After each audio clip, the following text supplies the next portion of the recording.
কি নিয়ে বসেছো তুমি আজকে আবার?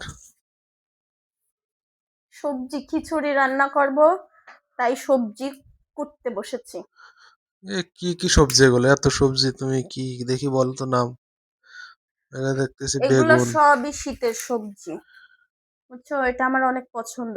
এটা আলু দিয়ে ভাজি হবে, বাঁধাকপি, তারপরে এই যে বেগুন। একটা বেগুনের দাম নাকি 25 টাকা, তাহলে কত করে কেজি পড়ছে? ও তো 100 টাকা কেজি হয়তো।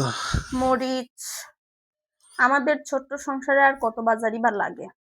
পালং শাক দিয়ে আবার কি করবে? পালং শাক সবজি খিচুড়ির মধ্যে দেবো আর বাকিটা রান্না করে ফেলবো। পালং শাকে প্রচুর পরিমাণে ভিটামিন। হ্যাঁ। তো যাই হোক, সবজি খিচুড়ি যারা যারা খান নাই এখন শীতের সময় আসলে সবজি খিচুড়ি অনেক মজার একটা খাবার।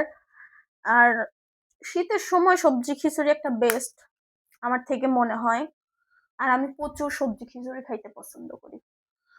যাই হোক, কফির মধ্যে দেখো আবার সাপ আছে নাকি? গত বছর তো সাপ পাইছিলে। হ্যাঁ, সত্যি, এই যে ছোট্ট এতটুকু, বুঝছো? ওই কপিরও এরকম এরকম হচ্ছে ডাটা দিয়ে আটকানো ছিল। মানে ভিতরে দেখি কি, এই পাশ দিয়ে বের হয়ে এই মাথায় হয়ে রয়েছে।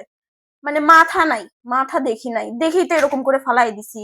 ফালাই দিয়ে সেরে পরে ওই যে ময়লা উঠাই যে বেলচা আছে না, ওটা দিয়ে নিজে ডাস্টবিনে ফেলাই দিছি। যাই হোক, এরপর থেকে কপির গায়ে আমি হাত দিলে পরে আগে আমি দেখিনি।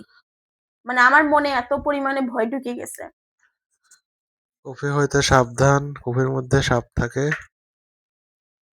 আচ্ছা, ঠিক আছে তাহলে সবাই যারা যারা শীতের সবজি দিয়ে এখনো সবজি খিচুড়ি খান নাই, ট্রাই করবেন, আশা করি ভালো লাগবে।